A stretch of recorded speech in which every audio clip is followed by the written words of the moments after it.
Hello and welcome to the Tottenham America channel. Today we'll be looking at another one of Tottenham's losses as they faced off against Everton at Goodison Park in the Premier League.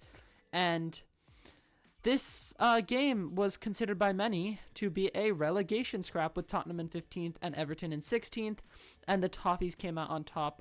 This was the second game under David Moyes for the Toffees, and they did come out on top.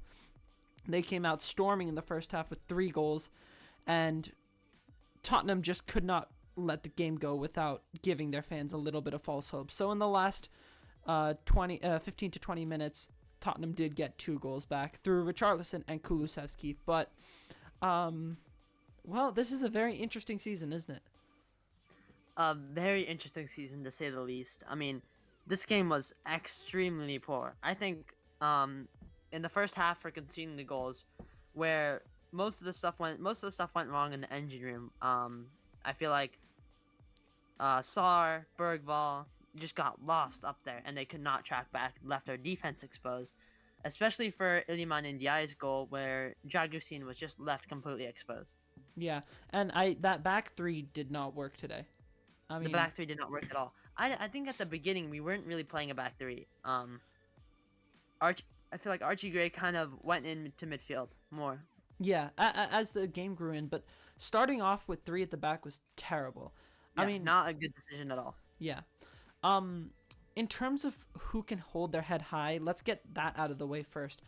I'm gonna put 3 players on there, maybe 4, but actually maybe 5. But the other 2 are kind of questionable.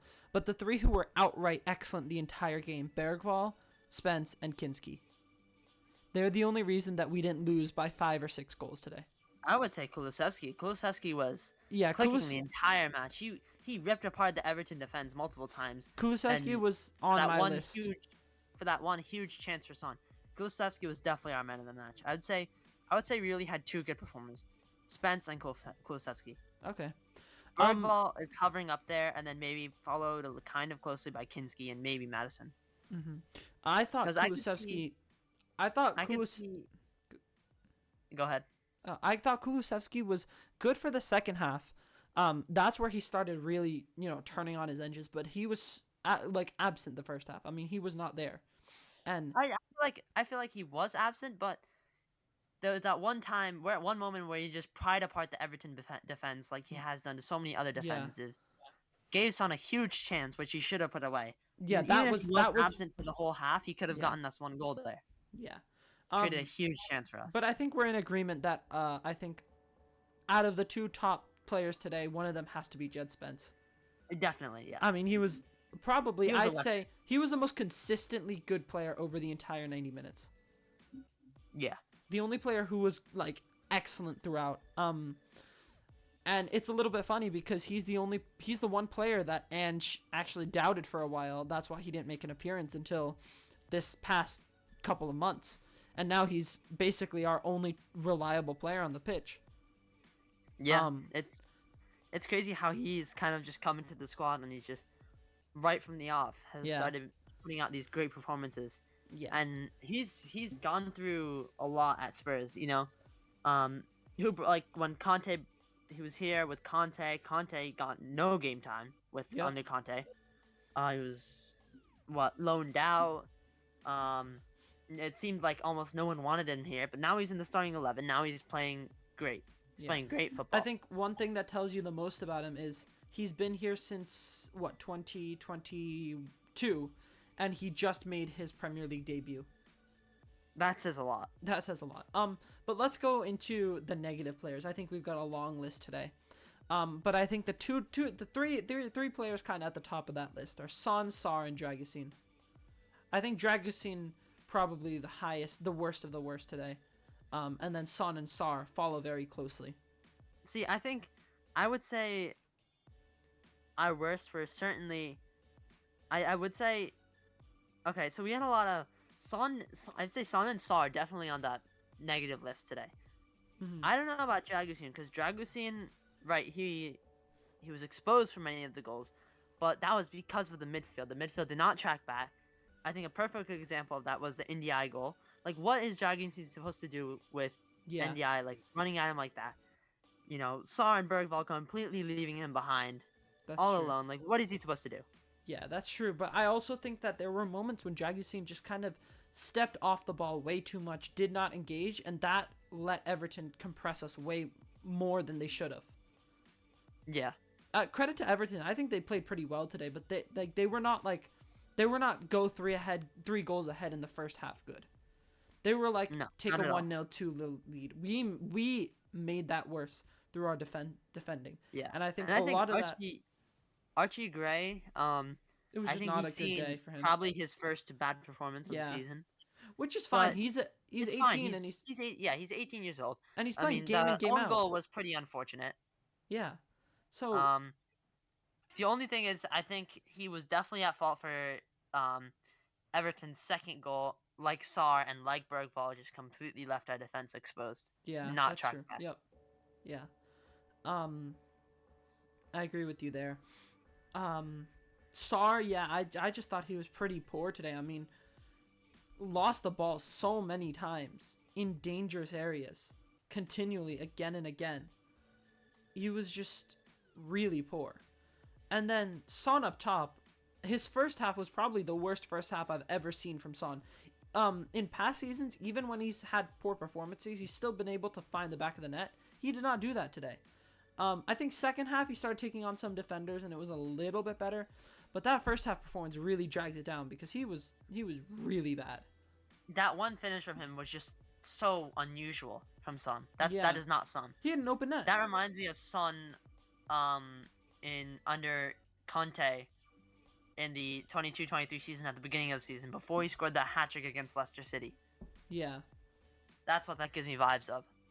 Yeah, definitely. And then when Mikey Moore came on and played in Son's position, he completely showed him up. I mean, Mikey Moore's 17 and he got that cross from Mikey Moore for Richarlison's goal unbelievable. Was unbelievable. That's a Kulusevski cross. Yeah, that's a Kulusevski cross. I feel like, again, Richarlison and Moore were excellent today. Moore made an impact as soon as he came on. What a cross. And Richarlison, just that instinct to get to the back post and finish it right there. That's one thing Solanke does not have. Yeah. And like, we miss that so much. We have not had anyone like that since Harry Kane. Exactly. And if Richarlison was actually fit, he could, I think if he stays fit, the second half of the season with Solanke injured, he could be a big player for us. I think what's happening right now is we're seeing the effects of losing Harry Kane because Harry Kane did literally everything for us. Yeah. I mean, I can count multiple occasions where I saw him in one game score goals, assist goals, be in the midfield, and make goal line clearances towards the end of his time here. Yeah. Like, now we're feeling the effects of not having a player as good as him. And I don't think we completely appreciated just how incredible Harry Kane was. Because we're really missing him now. I mean, we're lacking on the front. Richarlison has just come back, so hopefully he'll be able to do some good things. We're lacking in midfield. We're lacking in defense. And it makes you wonder, we really did have it good with Harry Kane. I mean, we didn't win anything, but, that's more falling on the fact that we didn't support Harry Kane. But yeah, that player, that guy was, Yeah, but also I think we need to make a lot of changes in our squad. Oh yeah. I think right now is the time to let the younger players start. Kulusevski should definitely be in the starting 11. Bergvall should definitely be in the starting 11. Archie Gray should definitely be a starting 11. Poro has to be in the starting 11. Jed Spence. Who else are you gonna play? Spence has to be there. Sarr, I think doggy when he comes back. Time. I mean, it's not. He's dropping some bad performances. Yeah. It's fine. He's young. I think he just needs some bench time and needs to figure things out. I want to see Mikey. I think Ange should probably give Mikey Moore a chance. Maybe even start Mikey Moore over Son. I think we should see him in almost every as long as he keeps dropping consistent performances. I want to see Mikey Moore as often as possible, because there's no point letting him sit on the bench. And same goes for Heung-min, because he's 18 and he's exciting based on what we saw in his videos from the K-League. And Will Lancashire. Those are 3 players that I want to see game in, game out right now. I want to see them getting playtime. Because there's no... you can't say right now that Son or Madison are better than them. You cannot say that. However, I do think that Madison needs more playtime. He has been benched, and if you have seen his, like, even today, although he couldn't get things done, he was one of the only players, along with Kulusevski, Spence, who wanted to get things done. I think he's been kind of bright recently compared to our squad. That's a good point. But and I think we really need to play Madison with Bergvall, because if we saw who did we play?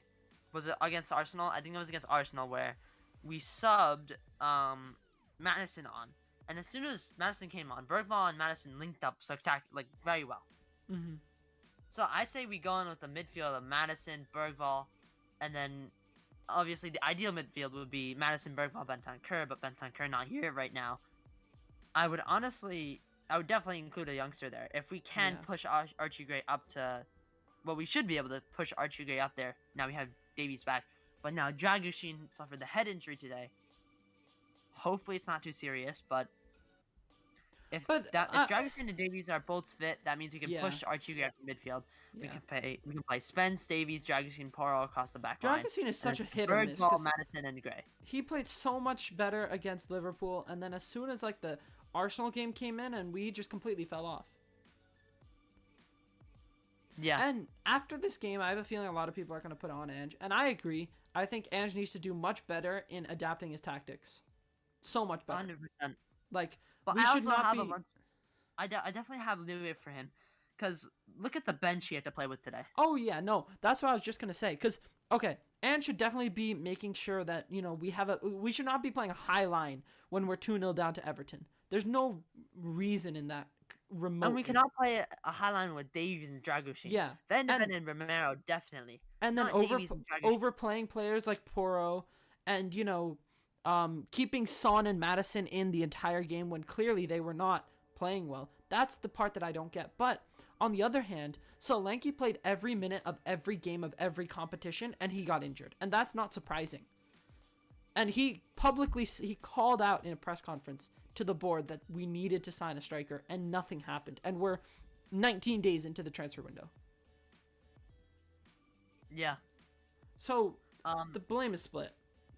Yeah, and it's just Ange is not making the right decisions, especially with the players to start.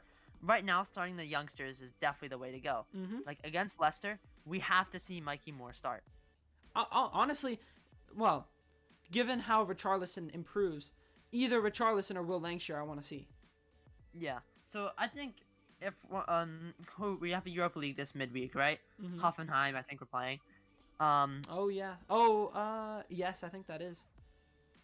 See, I don't know if we should. Lancashire should definitely get a chance, but Richarlison just came back and he looked very bright today. Mm-hmm. Yeah. Like, Richarlison could be such a good player for us, but it's his injuries. Yeah. It's a huge and I problem. still hold out hope for him because I definitely know. Ever since he's come in, he's the only one who has the striker instinct like Harry Kane, I feel like. Yeah.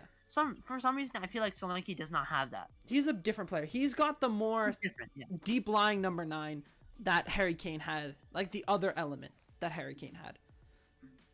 Richarlison's more of a like instinctive striker like Harry Kane. Yeah. Like in the box, he's so dangerous.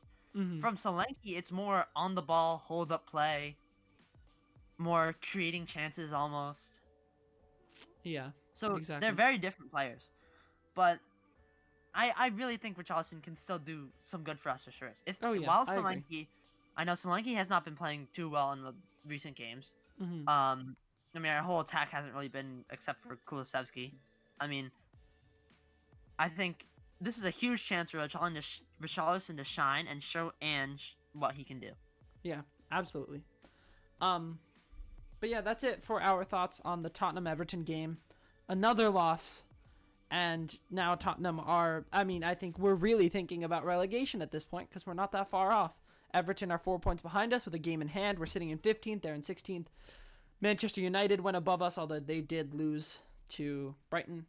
But yeah, I don't know if you can enjoy this anymore, but if you enjoyed our thoughts on this, please make sure to subscribe and hit the like button and comment down below your thoughts on the game. And is it time for Ange to go, or do we still back him and the blame goes more towards the board for not signing anyone? Please let us know your thoughts in the comments, and until next time. Come on, you Spurs!